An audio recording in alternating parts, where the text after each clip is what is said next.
Karnataka high court ने जो फैसला लिया है हिजाब को लेकर, उस पर क्या कहना है? देखिए, बहुत ही अफसोसनाक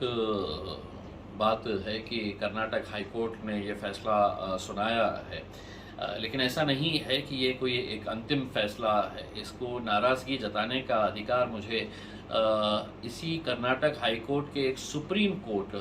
जो देश का सुप्रीम कोर्ट है, उसी सुप्रीम कोर्ट के सुप्रीम जज जो थे, चीफ जस्टिस ऑफ इंडिया थे, जस्टिस जे.एस. वर्मा, उन्होंने एक बात कही थी कि supreme court is supreme but not infallible. यानी कि इसका मतलब ये है कि सुप्रीम कोर्ट बहुत महान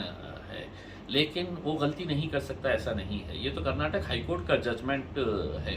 हम ये समझ रहे हैं कि आज इस मुल्क के अंदर एक ऐसा माहौल तैयार किया गया है कि अगर कोई बच्ची स्कूल या कॉलेज के अंदर हिजाब पहनकर आ रही है तो वो हिजाब नहीं है, बल्कि कोई बम लेकर आ रही है और वो बम फोड़ने वाली ये है करके इस तरह से प्रोजेक्ट किया गया है। उसको इस तरह से धर्म के चश्मे से और कम्युनल नज़र से तो देखा गया, पॉलिटिकल के ऊपर है तो रोटियां सेकने की कोशिश की गई, जो बहुत ही दुर्भाग्यपूर्ण बात है। मैं एक बात कहना चाहूँगा कि इसी मुल्क के अंदर सच्चर कमीशन, तो तकरीबन 20 साल हो गए हैं उसने अपनी रिपोर्ट पेश करी थी। उसके बाद रंगनाथ मिश्रा कमीशन, उसके बाद महमूदुर रहमान कमीशन, कुंडू कमेटी, ये जितने भी कमीशंस थे ये सरकार द्वारा अपॉइंटेड कमीशंस थे, जिन्होंने मुसलमानों के सोशियो एजुकेशन, पॉलिटिकल इनका क्या स्टेटस है इसकी स्टडी करने के लिए। और हर एक कमीशन ने अपनी रिपोर्ट के अंदर एक बात जो कॉमन बताई वो ये थी कि मुसलमानों का एजुकेशन परसेंटेज सबसे कम है, और सबसे ज़्यादा अगर कोई कम पढ़े लिखे अगर कोई बच्चियां हैं सभी जाति धर्म और मजहब के, तो वो मुस्लिम बच्चियां हैं। और ऐसे में हमने मुस्लिम बच्चियों को जब एनकरेज कर रहे हैं, हम उनको प्रोत्साहित कर रहे हैं कि जाओ स्कूल के अंदर जाओ, कॉलेजेस के अंदर जाओ, पढ़ो, क्योंकि तुम पढ़ेंगे तो देश बढ़ेगा।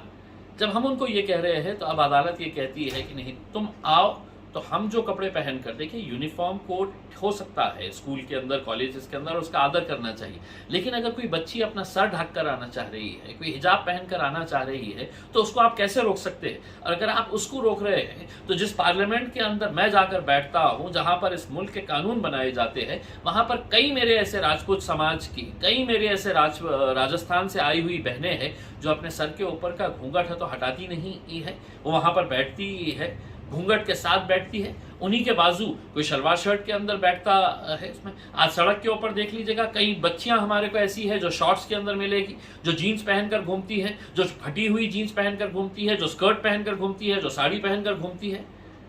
क्या उनके धर्म में लिखा हुआ है कि तुम शॉर्ट्स पहन